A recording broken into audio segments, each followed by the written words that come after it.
Hi guys, today we talk about how can you add budget on your app. We go to figure out the solution on how you can do that on your app.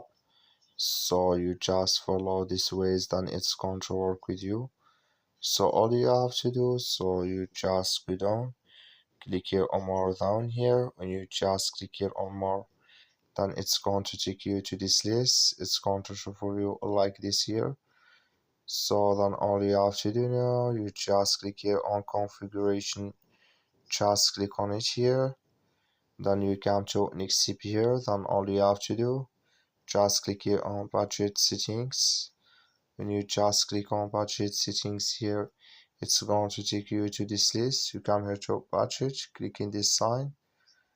So then here add category it amount here. Then you click here on save. Then it's going to add with you here. So that's all you have to do. Thank you for watching.